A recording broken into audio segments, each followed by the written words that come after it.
안녕하세요, 이충민입니다. 분양가 상한제 적용되는 아파트에 대해서는 실거주 의무 기간이 2년이 있습니다. 하지만 지금 2021년도에 도입이 됐는데 이 정부가 둔촌 주공을 살리기 위해서 그때 당시에 이제 미분양이라든가 여러 가지 여건 때문에 분양가 상한제 적용하는 아파트도 실거주 의무를 폐지하거나 연기를 하겠다라고 해가지고 둔촌 주공 아파트 미분양 사태를 좀 막을 수 있었습니다. 굉장히 좀 뜨거운 경쟁률을 보였는데, 하지만 실거주 의무 연기나 폐지나 이런 것들이 법안 소위에 통과가 돼서 개정이 돼야 되는 사항이다 보니까 야당과 여당에 대한 협치가 굉장히 중요합니다. 하지만 여당의 반대로 지금까지 이제 실거주 의무에 대해서 이제 절충안을 찾지 못하다가 결국엔 찾았죠. 얼마 전에 찾아가지고 29일 날 본회의에 상정을 해가지고 통과가 되면은 3년 동안 유예를 하겠다라고 이렇게 발표를 했습니다. 기존에는 실거주 의무는 준공하면은 최초 입주일에 무조건적으로 2년 동안 이제 입주를 해야 됩니다. 그게 실거주 의무인데, 절충안을 살펴보면은요, 입주 후에 최초 입주 후에 3년 이내에만 입주를 하면 된다. 그렇기 때문에 지금 당장 정부를 믿고 갭 투자하신 분들이 이제 숨통은 들릴 수 있게 됐습니다. 특히 지금 전세 물량 같은 경우 굉장히 전세금이 올라가고 있는 상황 속에서 전세 물량이 많이 부족하기 때문에 올라갔는데, 이렇게 되면은 실거주 의무가 좀 유예가 된다라고 하면은 그래도 전세 물량이 일시적으로 많이 나올 수 있기 때문에 이렇게 되면 약 77개 단지에 49,000가구 정도 혜택을 좀 볼 수 있다, 이렇게 말씀을 드릴 수 있습니다. 하지만 여기에 대한 문제점도 좀 발생을 하겠죠. 왜 하필 3년이냐, 3년에 대한 절충이 무슨 근거냐라고 저는 좀 묻고 싶습니다. 왜냐면 3년 같은 경우에는 우리가 임대차 3법을 시행을 하면서 임차인들은 4년을 거주할 수 있습니다. 2+2로 4년을 거주할 수 있는데, 3년 같은 경우에는 참 애매한 그런 연수라고 볼 수 있고요. 4년이면 4년, 2년이면 2년. 물론 주인이 실거주를 한다라고 들어온다라고 하면은 연장을 거부할 수는 있습니다. 그래서 중간에 좀 애매한 부분이 있다. 그래서 전세 보증금에 대한 반환이라든가 이런 문제들이 좀 나중에 문제가 될 수 있다라고 말씀드릴 수 있고요. 또 만약에 집값의 문제입니다. 지금은 굉장히 하락세가 두드러진다라고 볼 수 있는데, 하락세가 두드러지는 입장에서 만약에 2년에서 3년 뒤에 대출을 받아서라도 그런 보증금을 내주겠다, 내가 입주를 하고, 이럴 경우에 집값에 대한 가치가 지금보다도 현저히 낮아질 수 있습니다. 이렇게 되면은 대출에 대한 DSR이라든가 LTV라든가 많이 줄어들겠죠. 줄어들게 되면은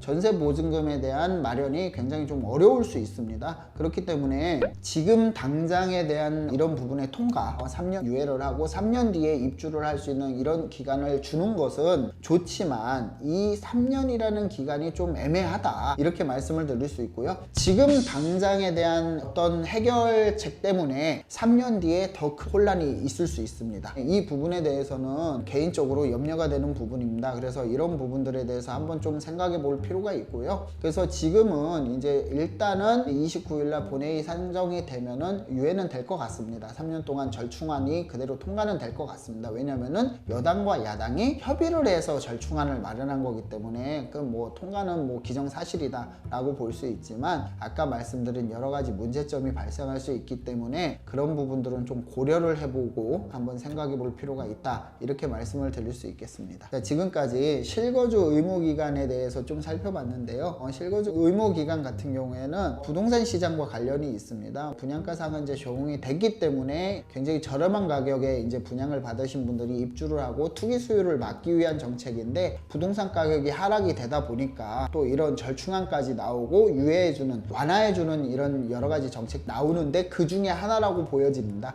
그렇기 때문에 실거주 의무가 연장이 됐다, 가볍게 생각하지 마시고 이런 부분에 대해서 장점과 단점을 좀 한번 구분을 해서 생각해보는 그런 시간이었으면 좋겠습니다. 이상 실거주 의무 기간에 대해서 살펴봤습니다. 감사합니다.